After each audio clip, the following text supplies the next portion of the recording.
Hello dear students, welcome back to our channel being smart with अस।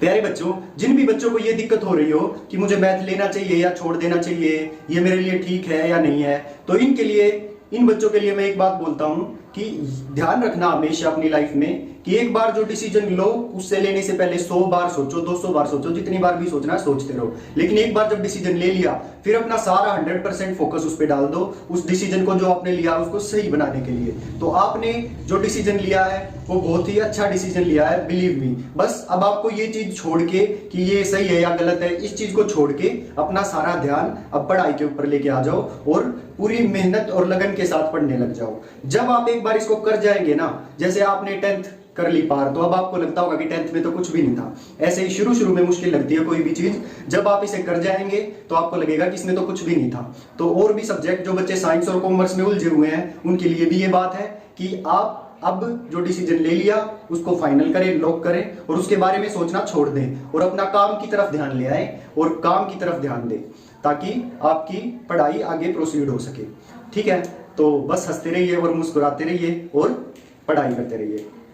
तो आइए देखते हैं, पिछली क्लास में हम कॉन्सेप्चुअल पार्ट जो एक्सरसाइज 1.3 का था, 48 मिनट्स की वो क्लास है, उसको प्लीज ध्यान से देखिए। एक बार देखिए, 2 बार देखिए, फिर भी मन ना भरे तो 3 बार देख लीजिए, क्योंकि अगर जिसने भी वो पार्ट अच्छे से समझ लिया ना, वो उसके लिए एक्सरसाइज कुछ भी नहीं है। और जो बच्चा इस उसमें बैठा हो कि सर जब करवाएंगे मैं तो तभी करूंगा, तो इस उसमें बिल्कुल भी मत रहना। अपना खुद ट्राई करो। जब आप अपने हाथ से एक्सरसाइज करोगे तब आप में कॉन्फिडेंस बिल्ड होगा। सिर्फ देखने से, वीडियो देखने से कुछ नहीं होने वाला। जब तक आप खुद नहीं करोगे तब तक कुछ नहीं आएगा समझ में। और जैसे आप खुद प्रैक्टिस करते हो तो आपके दिमाग में वो कॉन्सेप्ट बिल्कुल फिट सेट हो जाएगा। ठीक है, तो अब भी अगर किसी ने ट्राई ना की हो, ये एक्सरसाइज 1.3 ना करके देखी हो, तो प्लीज एक बार मेरे कहने से करके तो देखिए। सारे सवाल होंगे आपसे, अगर फिर भी कोई डाउट रहता है तो आप पूछ सकते हैं मुझसे। ठीक है, तो मैं शुरू करता हूं एक्सरसाइज 1.3 एनसीईआरटी। पेज नंबर है 12, page number 12, exercise 1.3, question number 1। Mark correct statement by filling the symbol subset और not subset in the blank space. हमको ये सेट दे रखे हैं, हमको ये बताना है कि ये इनका सबसेट होगा या नहीं होगा। तो फर्स्ट क्वेश्चन में पहला सेट दे रखा है 1 2 3 4। एक्सरसाइज 1.3 फर्स्ट पार्ट है इसका।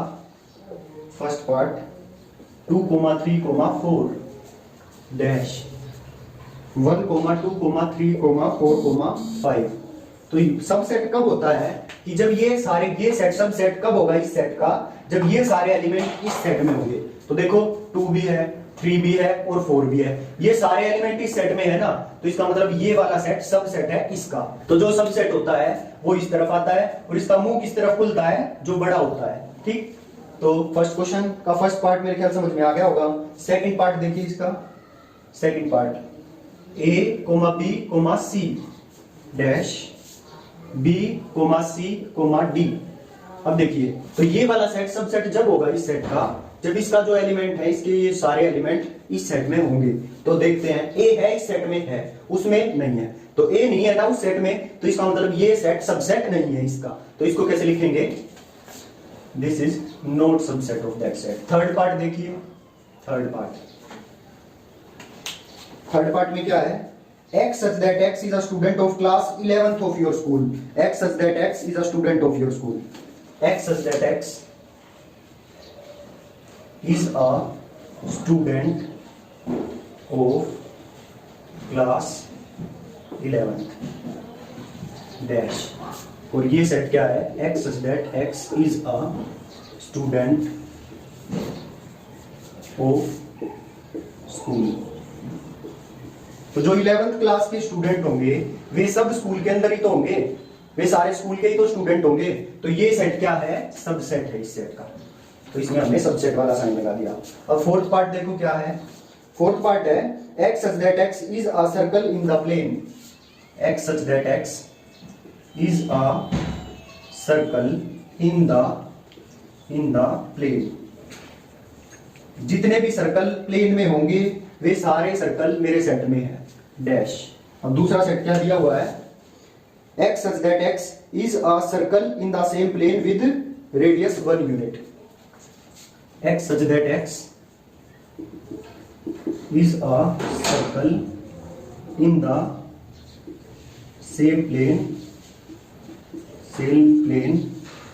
विद रेडियस 1 यूनिट, जिनकी रेडियस 1 यूनिट होगी। तो देखो इसमें तो वे सारे सर्कल आ गए जो कि मेरे प्लेन में है, चाहे वे 1 यूनिट रेडियस के हो, 2 यूनिट रेडियस के हो या 1000 यूनिट रेडियस के हो, वे सारे सर्कल आ गए मेरे इस सेट में।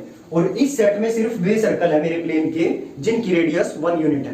तो ये वाला सेट छोटा हुआ ना, ये वाला सेट बड़ा हुआ, तो इस सेट में 2 यूनिट रेडियस के भी सर्कल होंगे, 3 यूनिट रेडियस के भी सर्कल होंगे। तो वे सारे सर्कल इस सेट में तो नहीं है, तो इसलिए ये सेट सबसेट नहीं होगा उसका। तो हम क्या लिखेंगे, this is not subset of this set. Clear. Next देखिए fifth part, x such that x is a triangle in a plane, x such that x is a triangle in a plane, x such that x is a triangle in the plane। मेरे plane में जितने भी triangle बन सकते हैं वे सारे triangle मेरे set में हैं। और उधर कौन सा सेट है, fifth part, x such that x is a rectangle in the plane, x such that x is a rectangle in the plane. मेरे इस सेट में तो सारे के सारे ट्राइंगल हैं जो प्लेन में बनते हैं, और इस सेट में सारे रेक्टेंगल हैं। तो जो ट्राइंगल है उसमें तो कोई भी ट्राइंगल नहीं है, और सबसेट जब पॉसिबल है जब ये सारे के सारे ट्राइंगल इस सेट में भी हो। पर इस सेट में तो सारे के सारे ट्राइंगल है, उसमें सारे रेक्टेंगल है, तो इसमें कहीं भी नहीं है ना ट्राइंगल, तो ये वाला सेट सबसेट नहीं है उस सेट का। तो क्या लिखेंगे, this set is not a subset of this. Sixth part देखिए, sixth, x such that x is an equilateral triangle in the plane, मतलब सिर्फ इक्विलेटरल ट्राइंगल है इस सेट में, और उस सेट में कौन से हैं, x such that x is a triangle in the plane, और उस वाले सेट में सारे के सारे ट्राइंगल हैं। तो क्या होगा देखो, लिख के दिखा देते हैं। तो जिसने भी ये नोट ना किया होगा नोट कर लो, और फिर नेक्स्ट पार्ट देखो। तो आप पॉज करके वीडियो को नोट कर सकते हैं।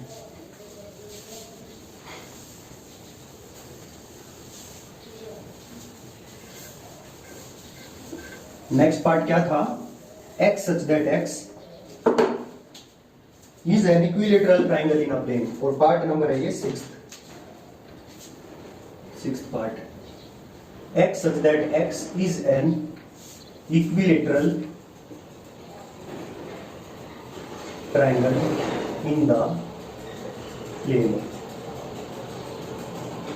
डैश।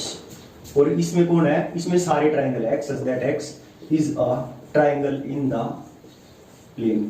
तो इसमें तो इक्विलेटरल हो, स्केलिन हो, जैसे भी हो, सारे ट्राइंगल इसमें भरे पड़े हैं, और इसमें सिर्फ इक्विलेटरल ट्राइंगल है। तो जो इक्विलेटरल ट्राइंगल इसमें है वे इक्विलेटरल ट्राइंगल इसमें भी तो होंगे, तो क्योंकि इसमें सारे हैं तो इक्विलेटरल ट्राइंगल भी होंगे। तो ये वाला सेट सबसेट है इस सेट का, तो इसमें सबसेट का साइन लगा देते हैं।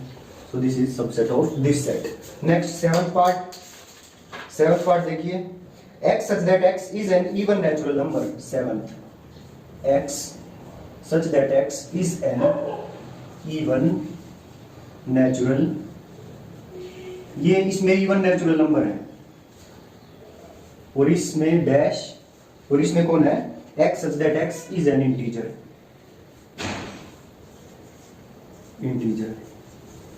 मतलब इसमें कौन कौन है, इवन नेचुरल नंबर क्या होंगे, 2, 4, 6, 8, ये सब है इस सेट में। और इस सेट में कौन है, इंटीजर, मतलब 0, 1, 2, 3 dash dash dash, -1, -2, -3 dash dash dash. तो इसमें सारे हैं ये, तो इसमें इवन इंटीजर भी आ गए ना, इवन नेचुरल नंबर भी आ गए ना, 2, 4, 6 भी आएगा, 8 भी आएगा, सारे आ गए इसमें। तो ये वाले सारे नंबर मेरे इस सेट में है, तो ये सबसेट है। ठीक, ये इसी की तो रोस्टर फॉर्म लिखी हुई है, ये 20 की रोस्टर फॉर्म लिखी हुई है, तो ये सबसेट है उस सेट का। ठीक, ये था क्वेश्चन नंबर 1। अब नेक्स्ट देखिए क्वेश्चन नंबर 2। क्या है क्वेश्चन नंबर 2, पढ़िए एक बार।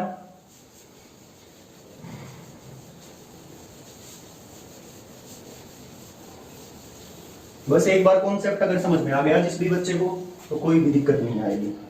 Question number 2, examine whether the following statement are true और फॉल्स। ये बताना कि ये स्टेटमेंट ट्रू है या फॉल्स। तो सेकंड का फर्स्ट पार्ट देखिए, A B is not a subset of B C A. तो ट्रू है या फॉल्स। देखो ए और बी दो एलिमेंट है मेरे सेट में, उसमें चेक करते हैं, ए बी है इसमें बी भी है, तो ये सबसेट हुआ ना उस सेट का, और ये कह रहा है सबसेट नहीं है, तो ये स्टेटमेंट हुई फॉल्स, क्योंकि ये सबसेट है। तो ये स्टेटमेंट हो गई फॉल्स। अब सेकंड पार्ट देखते हैं। Second, A comma E is subset of X such that X is a vowel in English alphabet, is a vowel in English alphabet. तो A E I O you होते हैं ना vowel, vowel क्या होते हैं? ए ई आई ओ you. तो इसमें कौन कौन है? ए ई आई ओ यू, ये है इसमें। तो ये दोनों एलिमेंट इस सेट में भी है ना प्रेजेंट, तो हम क्या कहेंगे? ये सबसेट है। तो ये कैसा हुआ? ट्रू। और ये सबसेट दिया हुआ है, तो ये सेकंड पार्ट हो गया ट्रू। थर्ड पार्ट देखो, third part 1, 2, 3 1, 2, 3 is subset of 1, 3, 5। देखो इसके सारे एलिमेंट अगर इस सेट में होंगे तो ये सबसेट होगा, लेकिन 2 इसमें है और इसमें नहीं है, तो इसलिए ये सबसेट नहीं है। तो गलत दिया हुआ है, तो ये स्टेटमेंट कैसे हुई? फॉल्स। नेक्स्ट देखिए फोर्थ पार्ट सिर्फ A is subset of A comma B comma C. जब मेरे इस सेट के एलिमेंट सारे के सारे इस सेट में होंगे तो मैं कह सकता हूं ये सबसेट है, ठीक। और ये ए सिर्फ ए है इसमें और ए इसमें भी है, तो ये मेरा सबसेट है। तो ये स्टेटमेंट कैसे हुई? ट्रू। समझ आया ना? अगर कोई भी दिक्कत हो तो आप कमेंट करके पूछ सकते हो।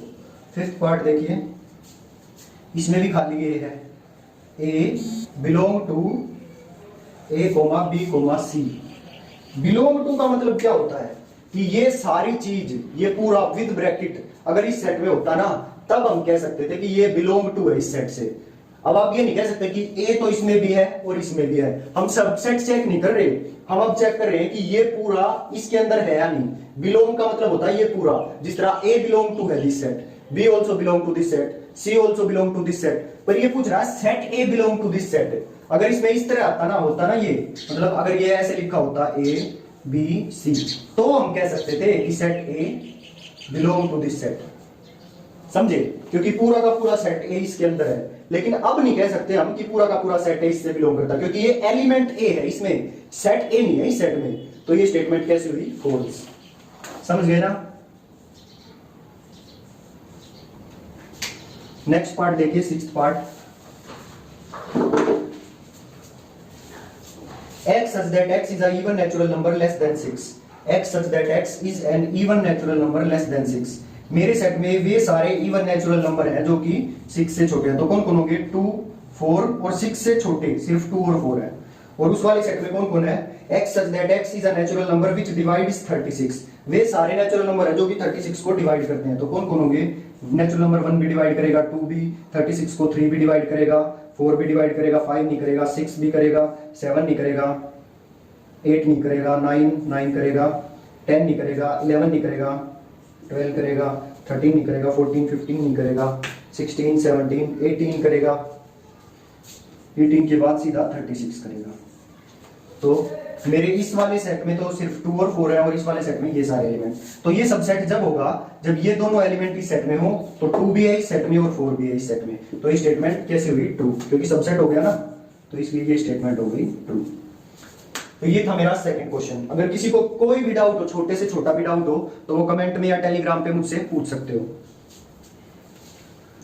क्वेश्चन नंबर थर्ड देखो, एक सेट दे रखा है और हमको बताना है कि इनमें से कौन सी स्टेटमेंट इनकरेक्ट है। तो एक बार मैं सारा क्वेश्चन लिख लेता हूं। क्वेश्चन नंबर थर्ड, तो ये है क्वेश्चन नंबर 3। इस क्वेश्चन नंबर 3 में ये ए सेट दे रखा है और ये पूछ रखा है कि ये ट्रू है स्टेटमेंट या फॉल्स है।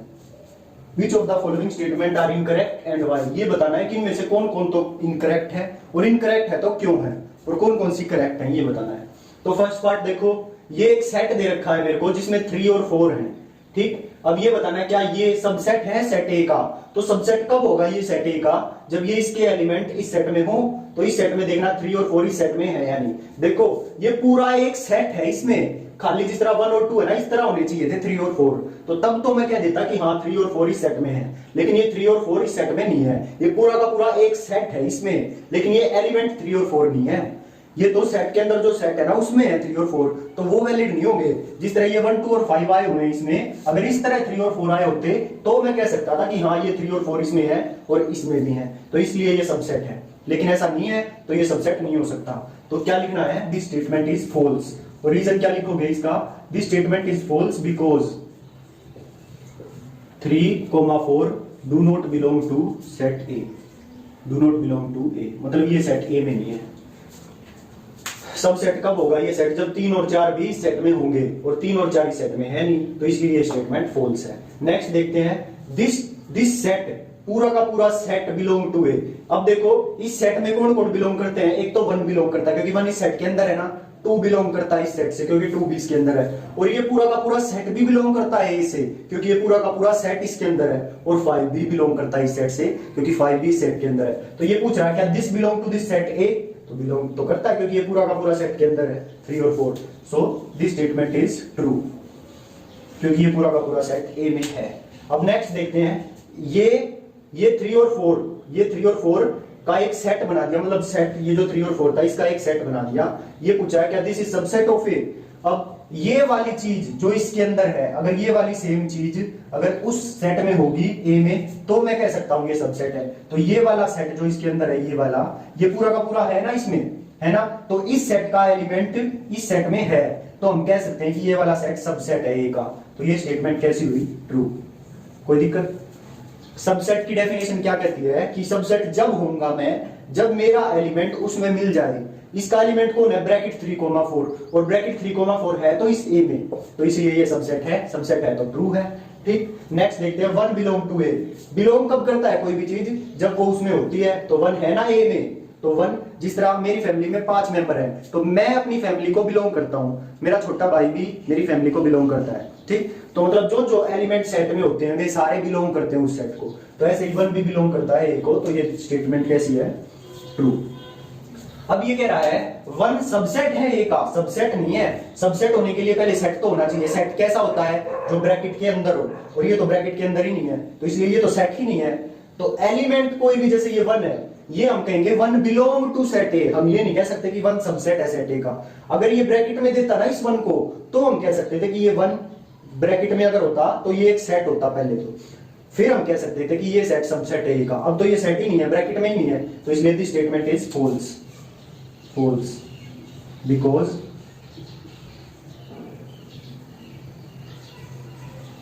Because 1 is not a set. ये सेट ही नहीं है। सबसेट होने के लिए तो पहले सेट होना भी तो जरूरी है, ये तो सेट ही नहीं है। उसके बाद देखते हैं 1 2 3 5 1 2 एंड 5 इज सबसेट ऑफ ए। ये सेट ए का सबसेट जब होगा जब इस सेट के एलिमेंट मेरे सेट में हो। तो 1 2 और 5, 1 2 और 5 तीनों के तीनों एलिमेंट है ना मेरे सेट में, तो इसके सारे एलिमेंट उस सेट में है, तो हम क्या कहेंगे कि ये सबसेट है सेट ए का। तो ये स्टेटमेंट कैसी है? ट्रू। नेक्स्ट देखो 1 2 और 5, ये पूरा सेट कह रहा है, ये पूरा सेट ए को बिलोंग करता है। क्या ये पूरा का पूरा सेट दिख रहा है कहीं इसमें? नहीं दिख रहा, तो ये बिलोंग नहीं करता इसको। फॉल्स बिकॉज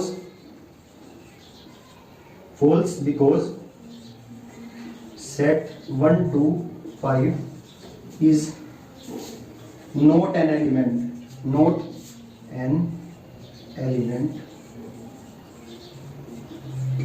ऑफ ए।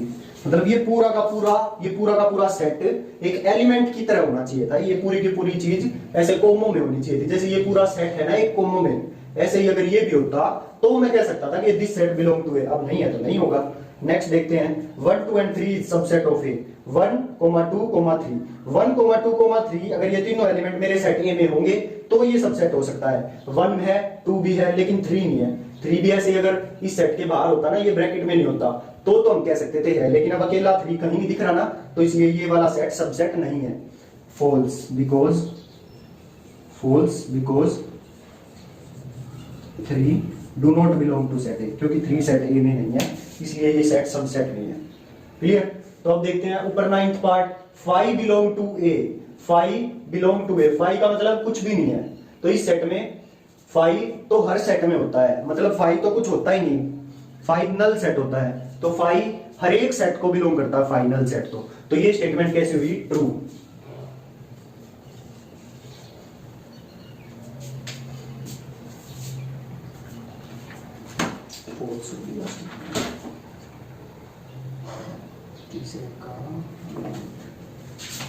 अब 9th पार्ट देखो, 5 बिलोंग टू सेट ए। अब 5 सेट को कब बिलोंग करेगा? जब 5 सेट में होगा, और इसमें कहीं 5 नजर आ रहा है? नहीं आ रहा, तो this set 5 do not belong to A. तो this statement is false.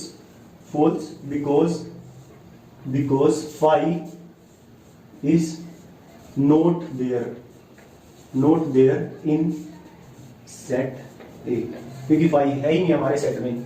phi subset होगा सेट A का। मैंने बताया था ना, कोई भी सेट है वो खुद का सबसेट हमेशा होगा, और एक फाई भी हर एक सेट का, दुनिया में जितने भी सेट है सभी का सबसेट होगा फाई। तो दिस स्टेटमेंट इज ट्रू, क्योंकि फाई तो सभी का सबसेट होता है। अब ये देखते हैं, ये फाई एम्प्टी सेट नहीं है, ये एम्प्टी सेट का भी सेट बना दिया।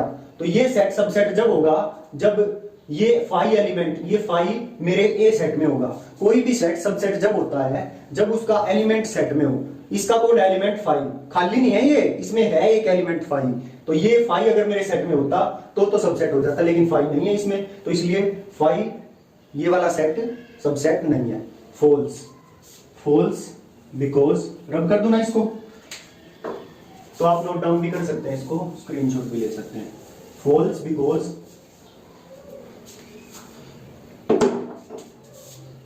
Because phi is not in our set, not there, phi is not there in set A, क्योंकि phi है ही नहीं सेट A में, और सबसेट होने के लिए इसका एलिमेंट सेट A में होना जरूरी था, अब नहीं है तो ये सबसेट भी नहीं होगा। ठीक, ये था क्वेश्चन नंबर 3। अब आ जाते हैं क्वेश्चन नंबर 4 पे।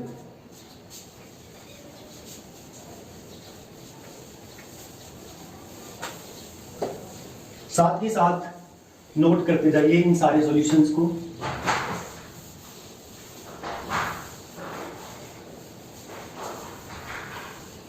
देखिए फोर्थ क्वेश्चन क्या है, write down all the subsets of the following set. ये सेट दे रखे हैं, इनके जितने भी सबसेट बन सकते हैं ना वे हमको सबसेट बनाने हैं। तो फोर्थ का फर्स्ट पार्ट, ये सेट दे रखा है ए, तो इसके सबसेट बनाने हैं, कौन कौन बनेंगे। तो इसके सबसेट हैं तो एक तो इसका सबसेट होगा फाई, ठीक, और कौन होगा, एक इसका सबसेट होगा ए।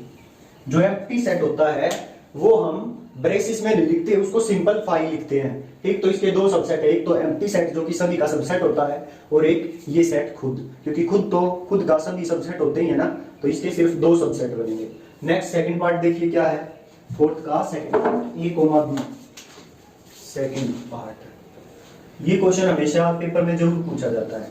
तो इसके सबसेट कौन होंगे, एक तो फाई होगा, उसके बाद एक सेट ए होगा, एक सेट बी वाला होगा, और एक ये खुद होगा, ए कोमा बी। तो इसके ये 4 सबसेट बनेंगे। नेक्स्ट देखते हैं थर्ड में क्या है, 1, 2, 3। ये तो इंट्रोडक्शन क्लास में भी मैंने आपको बताया था। एक तो इसका सबसेट होगा फाई, एक 1, एक सेट जिसमें सिर्फ 2 है, एक सेट जिसमें सिर्फ 3 है, एक सेट जिसमें 2 के पेयर बना दो, एक सेट अब 2 और 3, और एक 1 और 3, और एक ये सेट पूरा खुद। तो इसमें 8 सबसेट बनेंगे, 1, 2, 3, 4, 5, 6, 7, 8। तो ये था थर्ड पार्ट। अब बच गया फोर्थ पार्ट, फाई में तो कुछ है ही नहीं ना, फाई, तो इसका एक ही सबसेट बनेगा, कौन, सबसेट आर फाई। फाई का सबसेट फाई खुद और कोई नहीं। फिफ्थ क्वेश्चन देखो, how many elements has power set of A if A is equal to 5। अगर ए सेट फाई के इक्वल हो तो उसके पावर सेट में कितने एलिमेंट आएंगे ये बताना है। Number of elements in power set of A कितना होता है, ये फॉर्मूला बताया गया था आपको इंट्रोडक्शन क्लास में, तो जल्दी कमेंट करके बताइए number of elements in power set of A कितने होंगे। तो अगर कोई ए सेट है उसमें अगर m एलिमेंट्स हो, नंबर ऑफ एलिमेंट्स इन ए, अगर m एलिमेंट्स हो किसी सेट ए में, तो उसके पावर सेट ऑफ ए में कितने एलिमेंट होंगे, तो n ऐसे रिप्रेजेंट करते हैं हम नंबर ऑफ एलिमेंट्स को। तो number of elements in power set of A कितने होंगे, 2 की पावर m, ठीक। अब मेरा सेट क्या दे रखा है इसमें क्वेश्चन नंबर 5 में, a इज इक्वल टू 5, ठीक। तो number of elements in A कितने हैं, number of elements in A 0, एक भी नहीं है, ठीक। तो number of elements in power set of A कितने होंगे, 2 की पावर 0, और 2 की पावर 0 कितना होता है, 1। तो इसका एम्प्टी सेट का सबसेट सिर्फ एक ही होगा, वो भी है खुद 5, ठीक, समझ गए ना। तो ये था क्वेश्चन नंबर 5। अब आ जाओ क्वेश्चन नंबर 6 पे, write down the following as interval, मतलब इनको इंटरवल की फॉर्म में लिखना है। 6th का फर्स्ट पार्ट,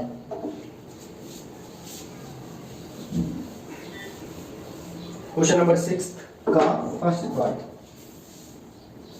6 का फर्स्ट पार्ट क्या दिया हुआ है, तो देखो x such that x belong to R, और x किस किस के बीच में है, -4 और 6 के बीच में, और यहाँ पे इक्वालिटी भी है।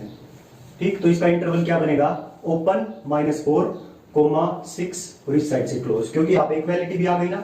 सेकंड पार्ट देखो 6 का क्या दिया हुआ है, x such that x belong to R -12 is less than x is less than -12। दोनों तरफ किसी भी तरफ इक्वालिटी नहीं है, तो इंटरवल क्या बनेगा, ओपन -12, -10 इधर से भी ओपन। ठीक, इसके बाद आ जाओ थर्ड पार्ट।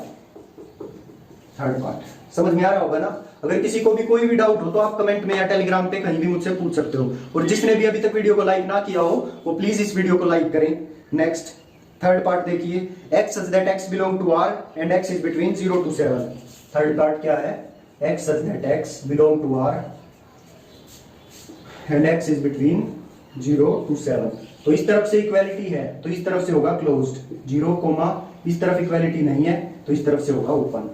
फोर्थ पार्ट देखिए, fourth part x such that x belong to R, 3 is less than equal to x is less than equal to 4।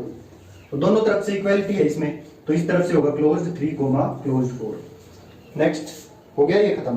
तो सिक्स्थ क्वेश्चन सारा बहुत आसान था ना। तो इसके बाद देखिए seventh question, right the following interval in set builder form. इसको सेट बिल्डर फॉर्म में लिखना है, मतलब अब इंटरवल दे दिए, अब इनसे ये लिखने हैं, तो इनसे ये लिखने का तरीका इसी में ही सीख लो।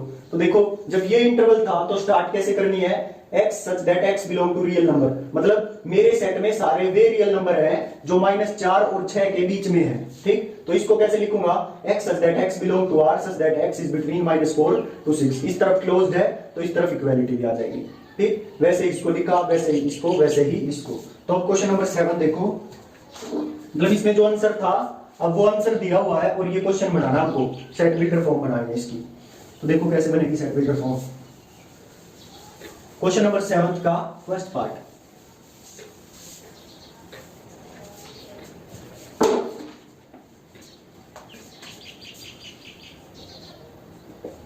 क्या दिया हुआ है, -3, 0।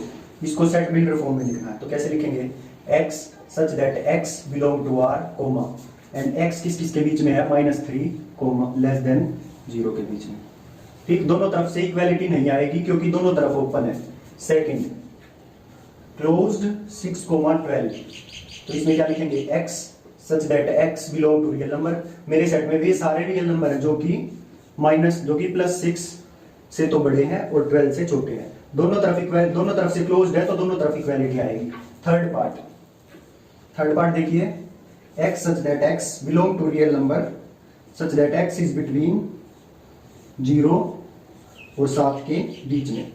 तो क्या आएगा, ये क्या लिख दिया मैंने, सॉरी ये तो गलती हो गई। थर्ड पार्ट क्या दिया हुआ है, थर्ड पार्ट 7th का थर्ड पार्ट, 6 ओपन 6 और इधर से 12 closed.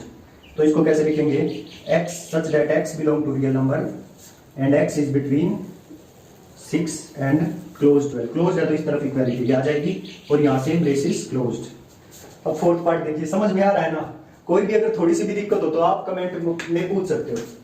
Fourth part, closed interval -23 से लेकर 5 इधर से ओपन। तो ये कैसे बनेगा, मेरे सेट में सारे रियल नंबर है तो मैंने कैसे लिखा है, such that x belong to real number such that x किसके बीच में है, -23 से तो बड़े हैं और इक्वालिटी भी आएगी और 5 से छोटे हैं। इधर से क्लोज, इधर से ओपन है ना तो इधर इक्वालिटी नहीं आएगी। तो ये था क्वेश्चन नंबर 7। अब आ जाइए क्वेश्चन नंबर 8 पे। What universal set would you propose for each of the following, the set of right triangles. Right triangles के सेट के लिए आप क्या यूनिवर्सल सेट बनाएंगे। तो एक बार इसको रब कर देते हैं।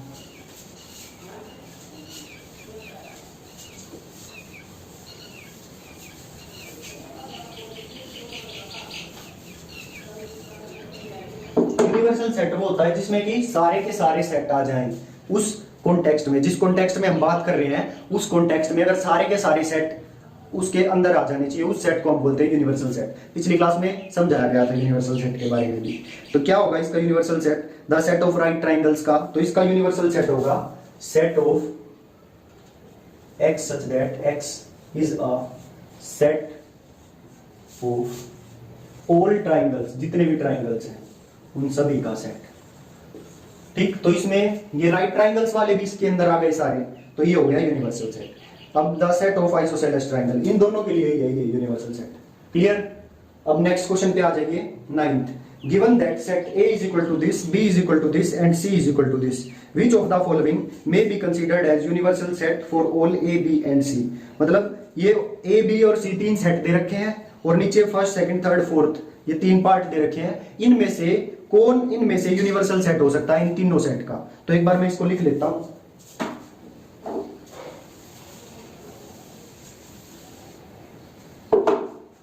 क्वेश्चन नंबर 9 क्या दिया हुआ है? सेट ए दिया हुआ है 1 2 and 1 3 5 1 3 5। सेट बी दिया हुआ है 2 4 6। वो सेट सी दिया हुआ है 0 2 4 6 8।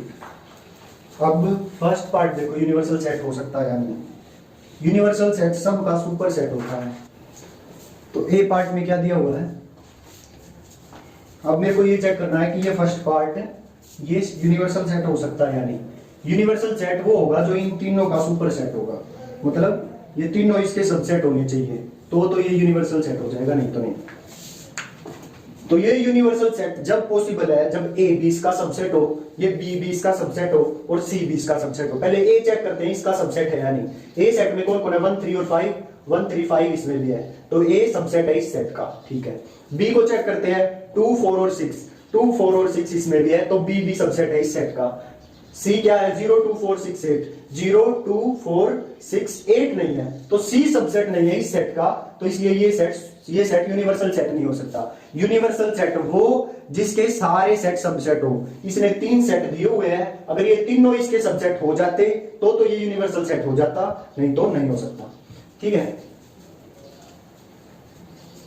अब नेक्स्ट देखते हैं सेकंड सेट कौन सा दिया हुआ है? 5 तो कभी नहीं हो सकता, इसमें तो कुछ भी नहीं है। तो ए में 1 3 5 है, 1 3 5 इसमें है ही नहीं, तो ए ही सबसेट नहीं है 5 का, तो ये यूनिवर्सल सेट कैसे हो जाएगा? ठीक, तो 5 भी यूनिवर्सल सेट नहीं है। नेक्स्ट थर्ड पार्ट देखते हैं। थर्ड पार्ट में क्या दिया हुआ है? 0 1 2 3 4 5 6 7 8 9 और 10। अब चेक करते हैं, ए सेट इसका सबसेट है क्योंकि 1 भी है इसमें, 3 भी है और 5 भी है, तो ये तो सबसेट है इस सेट का। 2 4 और 6, 2 4 6 तीनों इसमें है, तो 2 4 6 है, तो ये सबसेट है इस सेट का। 0 2 4 6 8, 0 2 4 6 8 ये सारे एलिमेंट्स भी हैं, तो ये क्या हो सकता है? Universal set. तो ये हो सकता है यूनिवर्सल सेट। हमको क्या बताना था? Which of the following may be considered as universal set. So this set can be considered as, so this set can be considered as universal set। ठीक है। अब फोर्थ पार्ट देखो, फोर्थ को भी तो चेक करना है, ये भी हो सकता है या नहीं। 1 2 3 4 5 6 7 8।